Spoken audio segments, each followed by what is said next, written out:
You are listening to PastThink.com audiobook. Please like and subscribe, thank you. Chapter 15. At Watermoon Priory, Shifeng finds how much profit may be procured by the abuse of power. And Qin Zhong discovers the pleasures that are to be had under the cover of darkness.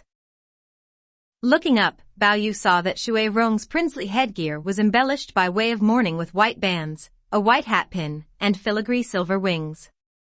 As a further token of mourning, his robe, though heavily bordered with a tooth and waved design of rainbow-colored stripes and gold emblazoned with the royal five-clawed dragon, was of a white material.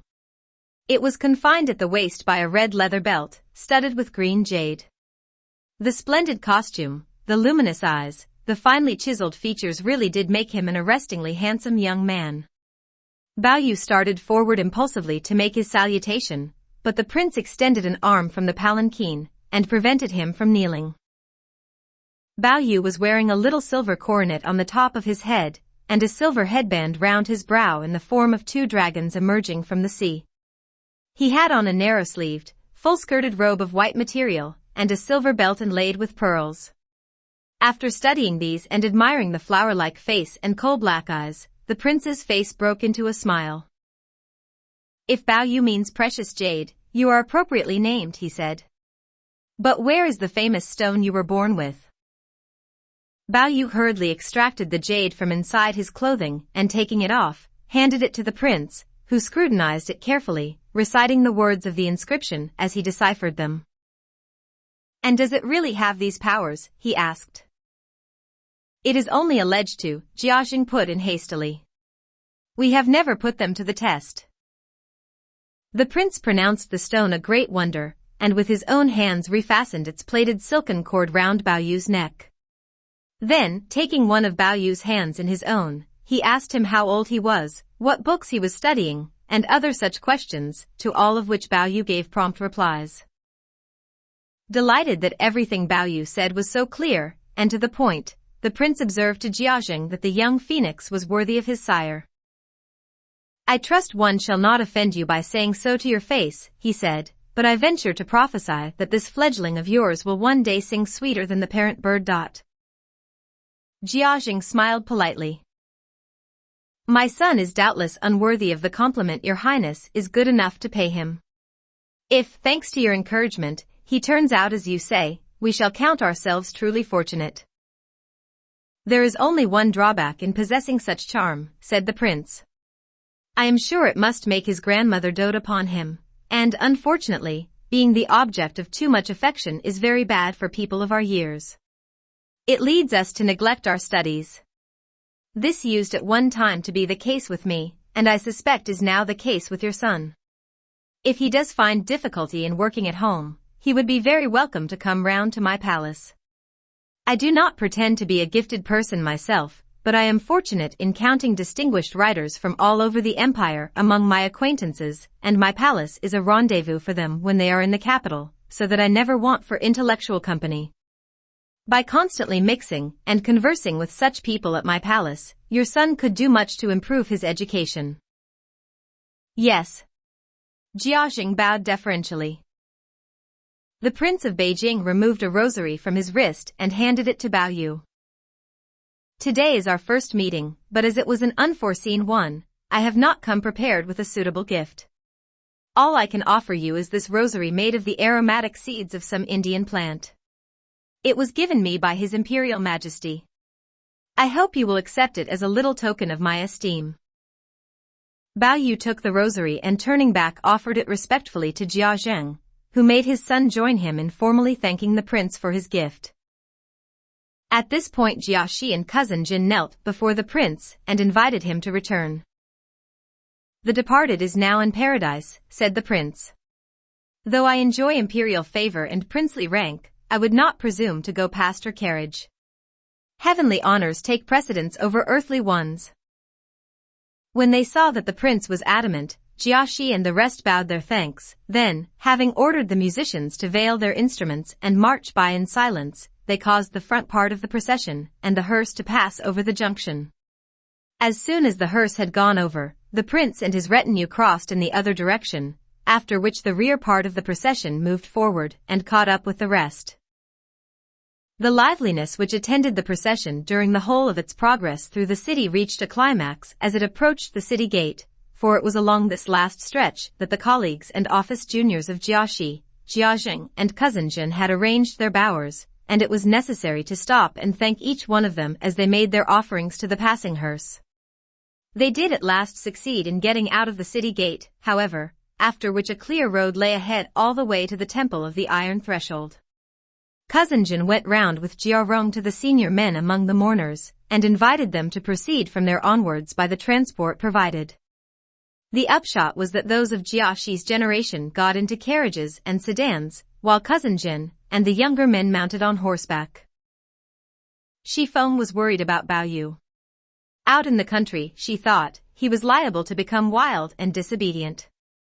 She felt sure that he would get up to some kind of mischief now that he was removed from Jia Zheng's restraint. Accordingly, she sent one of her pages to summon him, and presently he rode up to her carriage. "Bao dear," said Shifeng, "a person of your refinement belongs here with us. You don't want to go clomping around the countryside like apes on horseback with those horrid men. Why not get in with me? The two of us will keep each other company." Bao Yu at once dismounted and climbed up into the carriage, and the two of them drove on, laughing and chattering as they went. They had not been driving very long when two horsemen galloped up beside them, dismounted, and leaning into the carriage, informed Shifeng that they were now near her stopping place, in case she wished to get out and stretch her legs. Shifeng sent them on ahead to ask Lady Xing and Lady Wang for instructions. The latter sent back word that they had no desire to stop themselves, but that Shifeng was welcome to do so if she wished. Shifeng accordingly gave orders for a short halt. At once the pages led the horses out of the main stream of traffic and headed northwards down a small side road. Bao Yu hurriedly sent someone off to fetch Qin Zhong, who was riding along behind his father's sedan. As the page came hurrying up and asked him to stop with Bao Yu for a little refreshment, he turned round and saw Bao Yu's horse in the distance, jogging along in a northerly direction with an empty saddle on its back behind Shifeng's carriage, and he realized that Bao Yu must be inside the carriage with Shifeng. Turning his horse's head about, he hurried after, and followed them into the gateway of a farm. Apart from the barns and outhouses, the farmhouse consisted of little more than a single large room, so that there was nowhere the farmers' womenfolk could go to be out of the way of the visitors. The sudden appearance in their midst of Shifeng, Bao Yu and Qin Zhong with their fashionable clothes and delicate city faces seemed to these simple country women more like a celestial visitation than a human one. As soon as they were inside the thatched central building, Shifeng asked the boys to amuse themselves outside. Bao Yu realized that she needed to be alone, and conducted Qin Zhong and the pages on a tour of the farmyard. He had never in his life seen any of the farming implements before, and was very curious. One of his pages who had some experience of country matters was able to name each implement for him and explain its functions. Bao Yu was impressed. "Now I can understand the words of the old poet," he said. "Each grain of rice we ever ate cost someone else a drop of sweat." At that moment they came to an outhouse in which was a Kong with a spinning wheel on it. Bao Yu was even more intrigued. "That's for spinning yarn with to make cloth out of," said the pages. Bao Yu at once got up on the Kong, and had just started to turn it when a country lass of 17 or 18 summers came running up. "Don't. You'll spoil it." She was shouted at fiercely by the pages, but Bao Yu had already stayed his hand. "I'm sorry. I've never seen one before. I was just turning it for fun, to see how it works." "You don't know how to turn it properly," said the girl. "Let me show you how 'tis done." Qin Zhong gave Bao Yu a sly tug. "A comely damosel, thinkest thou not ayest?" "Shut up, or I'll clout you," said Bao Yu, pushing him. During this muttered exchange the girl had begun spinning. She did, indeed, make a charming picture as she bent over her work. Suddenly an old woman's voice called out from the other side of the yard. "Ertie! Come here at once, my gal. The girl jumped up from her spinning and hurried over. Bao Yu's spirits were quite dashed by her abrupt departure. But just then someone came from Shifeng inviting the boys indoors. They found her washed and changed. She asked them if they wanted to change too, but Bao Yu replied that they did not. Then a variety of cakes and sweets were brought in by the servants, and fragrant tea was poured for them to drink. When the three had taken their fill of these refreshments, and everything had been cleared away, and repacked by the servants, they rose up and got back into their carriage. Outside in the yard Bridie handed the farmer's family their payment, which he had brought with him ready wrapped in colored paper, and the womenfolk hurried up to the carriage to express their thanks. Bao Yu scanned their faces carefully, but could not see his spinning girl amongst them. They had not driven far, however, when he caught sight of her at the end of the village. She was standing watching for him beside the road, a baby brother in her arms and two little girls at her side. Bao Yu could not repress a strong emotion on seeing her, but sitting there in the carriage there was not much he could do but gaze back at her soulfully, and soon, as the carriage bowled along at a smarter pace, was lost to sight forever. With talk and laughter to beguile them, the journey passed quickly.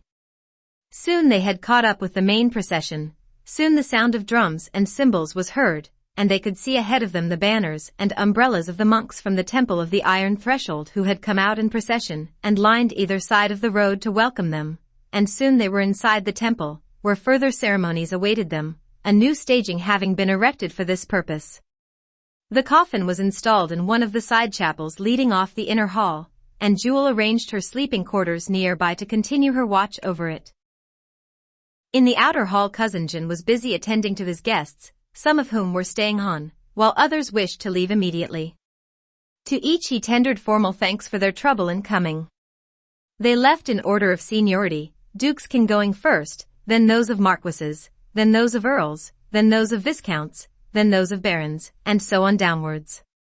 It was 3 o'clock by the time the last of them had gone.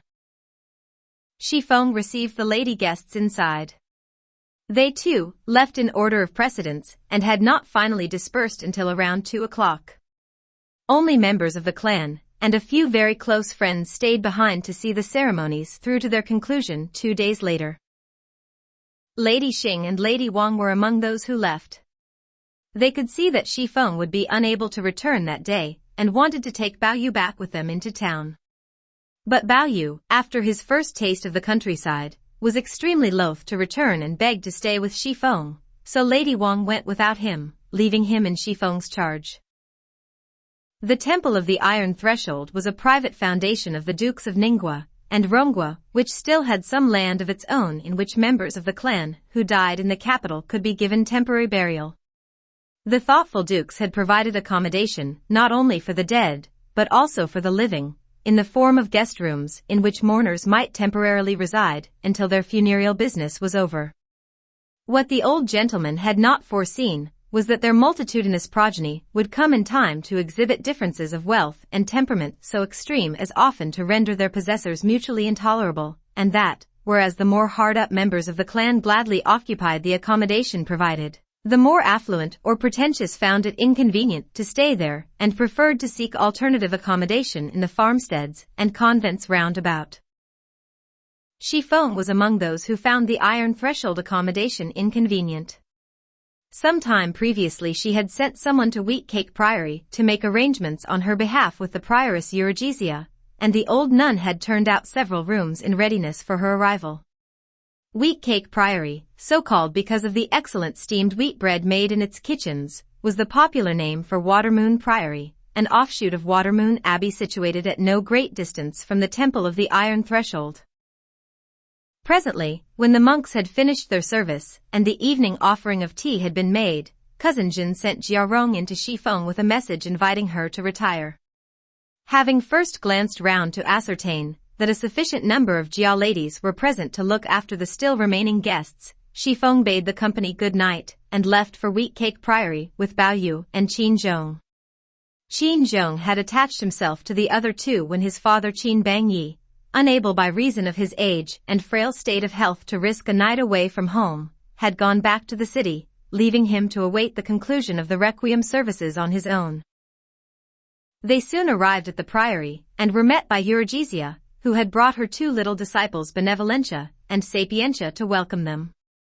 As soon as the first greetings were over, Xueqin retired to her room to wash and change. Emerging refreshed, she observed how much taller Sapientia had grown, and how radiantly good-looking, and inquired of Eurygesia why she and her two charges had lately not been into town to see them.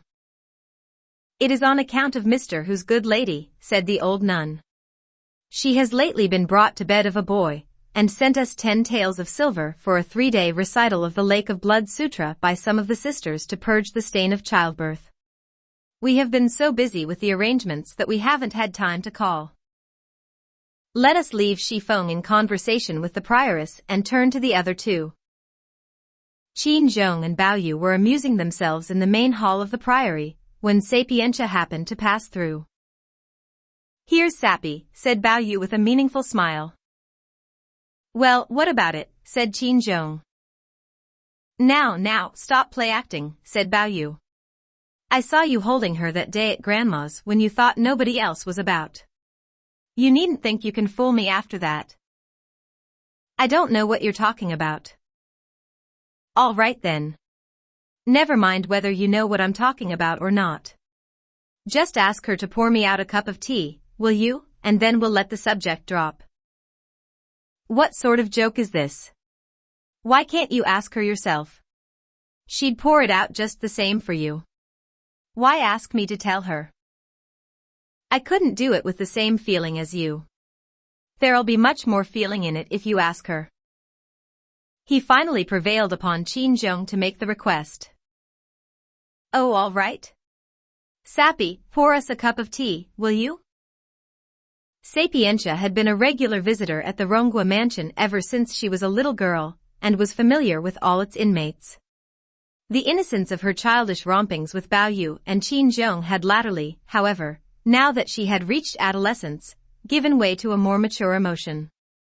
She had fallen in love with Qin Zhong, whose every feature and lineament now inspired her with romantic feelings, and Qin Zhong, captivated by her developing charms, had responded by loving her back.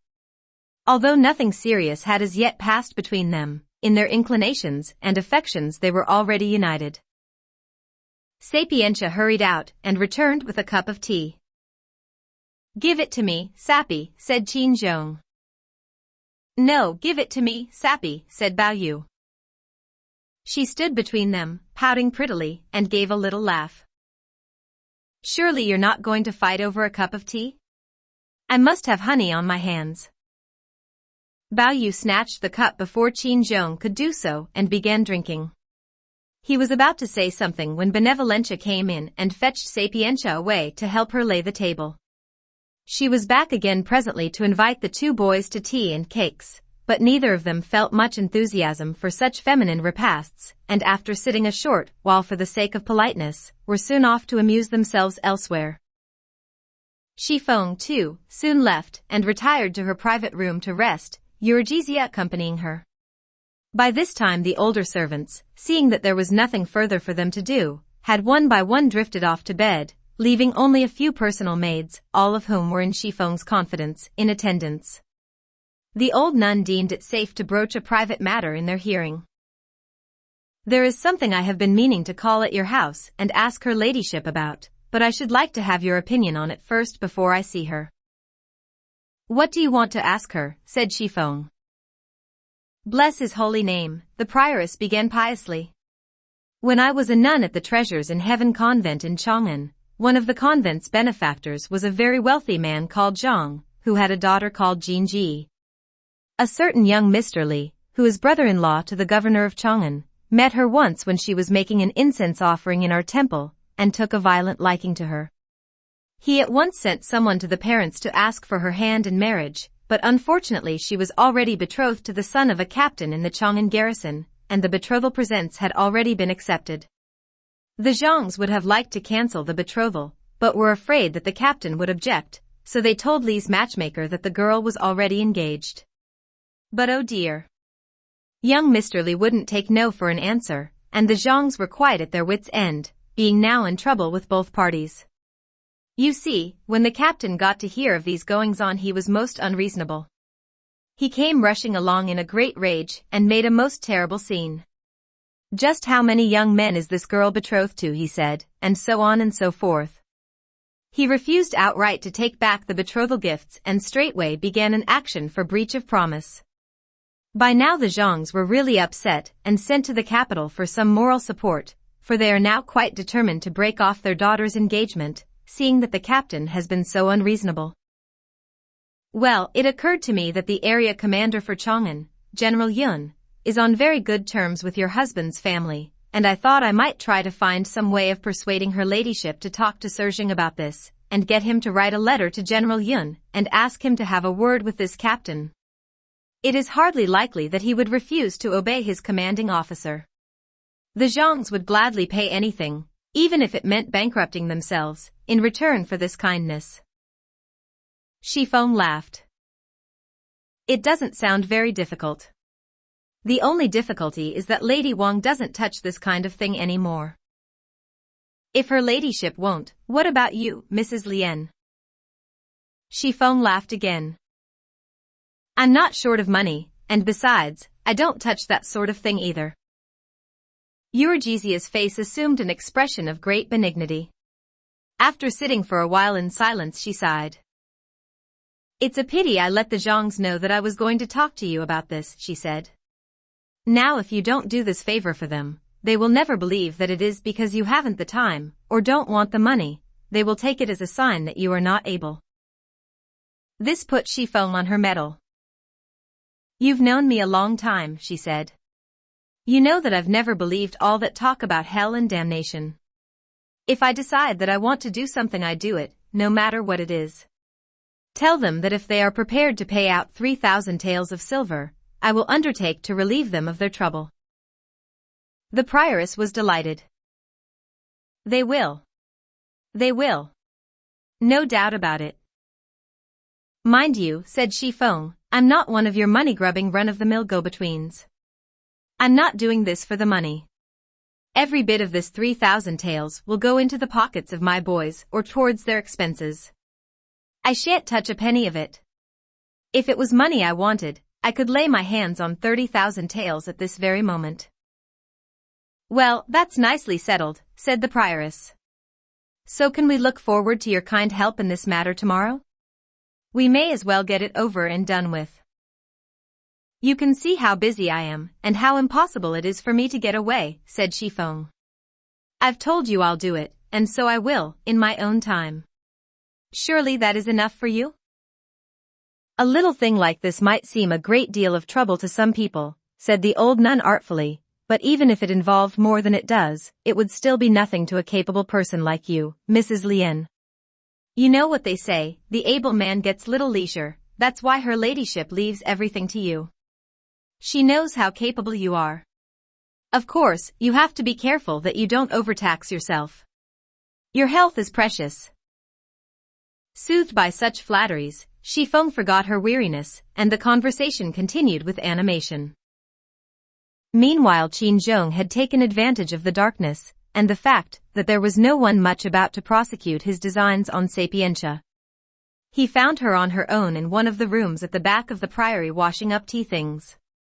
Throwing his arms around her from behind, he gave her a kiss. Sapientia stamped with vexation. What are you doing? Stop it. She was about to call out, but Qin spoke entreatingly. Darling Sappy. I want you so desperately.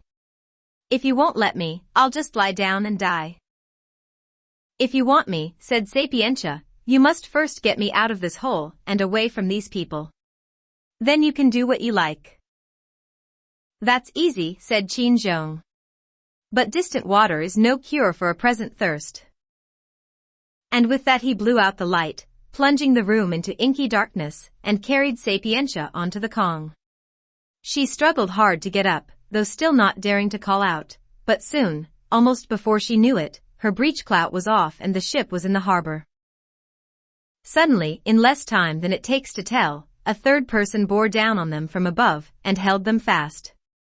The intruder made no sound, and for some moments the other two lay underneath his weight, half dead with fright. Then there was a splutter of suppressed laughter, and they knew that it was Bao Yu. "What do you think you're playing at?" said Qin Zhong crossly, as he scrambled to his feet. "If you won't let me, darling," Bao Yu mimicked, "I'll call out." Poor Sapientia was so overcome with shame that she slipped away in the dark. Bao Yu hauled Qin Zhong from the room. "Now," he said, "are you still going to pretend that Sappy means nothing to you? Look, be a good chap. I'll do anything you say as long as you promise not to shout." "We won't say any more about it just now," said Bao Yu genially. "Wait until we are both in bed, and I'll settle accounts with you then." Bedtime soon came and they partially undressed and settled down for the night, Shifeng in an inner room, and Bao Yu and Qin Zhong in an outer room adjoining it. As there were numerous old women on night duty lying about everywhere on the floor wrapped up in their bedding, Shifeng was afraid that the magic jade might disappear in the course of the night, so as soon as Bao Yu was in bed she sent someone to fetch it from him, and put it under her own pillow for safety. As for the settling of accounts that Bao Yu had proposed to Qin Zhong, we have been unable to ascertain exactly what form this took, and as we would not for the world be guilty of a fabrication, we must allow the matter to remain a mystery. Next day someone arrived from Grandmother Jia and Lady Wang to see how Bao Yu was getting on. He was counseled to dress up well against the cold, and to come back home if there was nothing further to do. Bao Yu was most unwilling to return on his own account, and his unwillingness was reinforced by the promptings of Qin Zhong, who was anxious to see more of Sapientia, and urged him to ask Shifeng for another day. Shifeng reflected a little. The main business of the funeral was now over, but a sufficient number of minor matters still remained to be done to justify their staying on another day if they wanted to. 3 arguments in favor of staying presented themselves to her mind.